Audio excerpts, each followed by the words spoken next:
Hi everyone, good morning. Morning లేవగానే window నుండి ఈ ఫ్రూట్స్ కనబడ్డాయి. చూస్తుంటే నాకైతే చాలా నచ్చాయి. అసలు ఎంత బాగున్నాయో.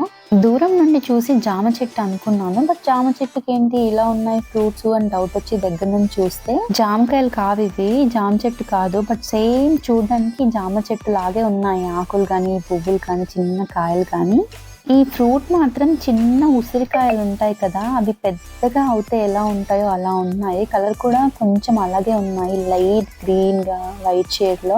ఎన్ని ఉన్నాయో అసలు. అక్కకి పిలిచి అడిగాను, అక్క ఇది ఏం ఫ్రూట్ తిన్నావు ఎప్పుడన్నా అంటే, లేదు కానీ అంకుల్ ఒకసారి ఇచ్చాడు టేస్ట్ చూడమని, చాలా బాగుందండి. బట్ మేమైతే టచ్ చేయలేదు, ఎందుకంటే అవి మన ట్రీస్ కావు కదా, ఓనర్స్ కి తెలియకుండా అలా తినడం కరెక్ట్ కాదు కాబట్టి నేనైతే టేస్ట్ కూడా చూడలేదు. అండ్ మాకు అడగడం కూడా ఇష్టం ఉండదు తింటామని. టెరెస్ మీదకి వెళ్దామని వెళ్తుంటే ఈ క్యాట్ పారిపోతుంది మళ్ళీ. అసలు ఈ క్యాట్ బెడ్ చూడండి ఎంత బాగుందో. అసలు క్యాట్ కి కూడా ఇంత మంచి బెడ్ అనిపించింది నాకు. ఇక్కడ ఎక్కువగా ట్రీస్ ఉంటాయి కాబట్టి టెరెస్ మీద నుంచి చూసి చాలా బాగా అనిపిస్తుంది. గాలి కూడా చల్లగా వస్తుంది, ఎంత బాగుందో అసలు. ఇక్కడ ఎక్కువగా కోకోనట్ ట్రీసే ఉంటాయి, టోటల్ అవే ఉన్నాయి. ప్రతి చెట్టుకు ఫుల్గా కొబ్బరి బొండాలే ఉన్నాయి.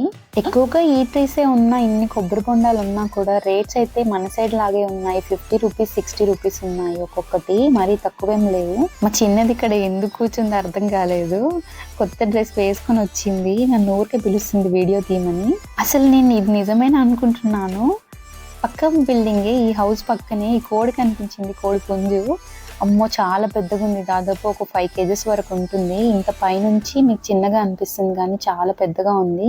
ఎక్కడికైనా వెళ్ళిపోతే కోసేసుకుంటారు అనుకునేమో, దారంతో కట్టేశారు పాపం. మీకు ఈ ఫ్రూట్ నేమ్ తెలుసా? తెలిస్తే ఏం నేమో చెప్పండి, నాకు తెలీదు. అలాగే నా వీడియో నచ్చితే లైక్ చేయండి, కామెంట్ చేయండి, నా ఛానల్ని సబ్స్క్రైబ్ అవ్వండి. బాయ్.